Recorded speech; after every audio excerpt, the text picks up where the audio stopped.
When you watch players that have great forehands, you should notice that they've got really good spacing, and this is one of the things that enables them to use optimal biomechanics and an inside-out swing path. Whereas when you watch most lower level players play, they get way too close to the ball, and this prevents them from using good biomechanics. So if you want to develop a high level forehand, you want to be able to hit with more power, more spin, more control, and more variety, you need to focus on fixing spacing if this is an issue for you. So in this video, I'm going to explain a 3-step process to help you do that. You'll probably have heard about step 1 and step 2 before, but you most likely won't be working on them properly.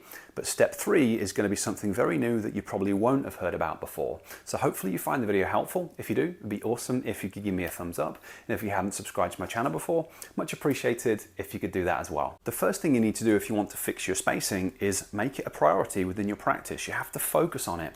Now that sounds obvious, but it's something that most players don't do properly. Most players are trying to work on too many things all in one go. And if you're trying to fix your unit turn, your spacing, your swing path, your racket lag, your contact, and your follow through all in one go, the end result is that you won't improve any of it. Instead, you need to prioritize the underlying problems within your stroke. And if you're getting too close to the ball, you want to class that as an underlying problem, because getting too close tends to cause a lot of issues with the swing and issues with things that come after that.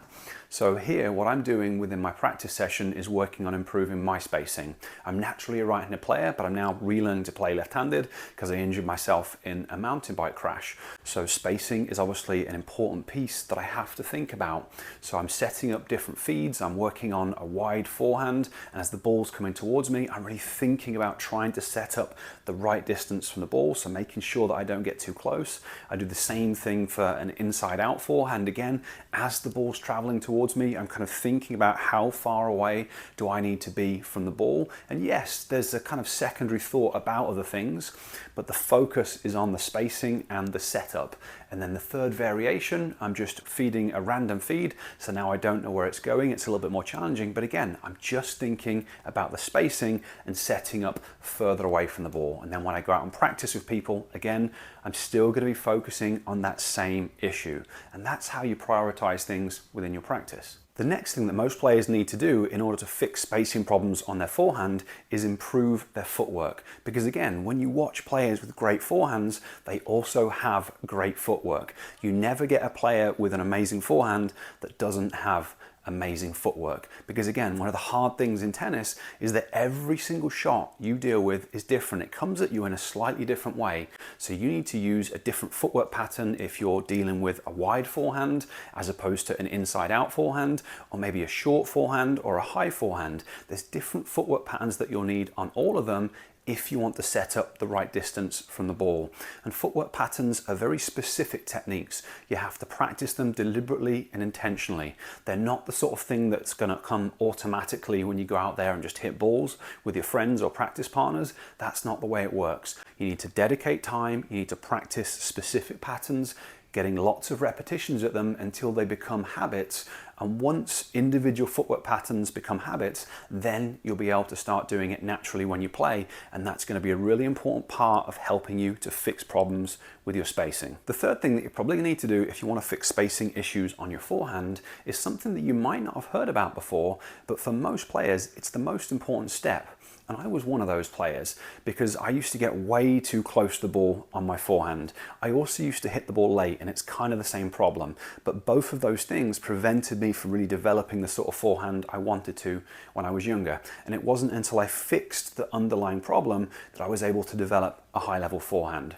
Now, what was going on with me is that I had small deficits within my visual system. So this wasn't something I noticed in everyday life, but when it comes to tennis, in order to play tennis at a high level, you have to be able to read the flight of the ball quickly and really accurately. And I couldn't judge distance and depth well enough, and because of that, I used to have problems with getting too close to the ball because I couldn't read how far the ball was away. And like I said, I used to hit the ball late because if you can't read how far the ball is away, you can't start your swing at the right time. And most players that get too close to the ball also hit the ball late, because it's kind of the same problem. So what I had to do to fix the problem was various different vision training exercises. Now I've got a number of exercises on my channel that you can check out, but if you really want to learn how to train and improve your visual function, to fix spacing issues and to improve other aspects of your game, I'm holding a free live workshop pretty soon. This is a 5-day event where I'm going to be teaching you how to use brain-based training to improve vision, to improve coordination, to improve balance, and just to improve your skill so you can play high-level tennis. So if you'd like to join me on that free challenge, I'll place a link to it down in the description. Click on that link, it'll take you over to a page. It's going to give you more details and you can register on that page. Okay, hopefully this video has been useful to you. It's a 3-step process for most people. Focus practice, you really do have to prioritize it. You have to avoid getting distracted by stuff that isn't important. You probably need to work on footwork patterns, and the easy way to do that is just to spend 5-10 minutes doing it as part of your warm-up, so that way you can kind of be very efficient with your time. And then the final step, training and working on improving your visual function so you can read the flight of the ball more effectively. And like I said, if you want help with that, click the link in the description and I'll see you at the challenge.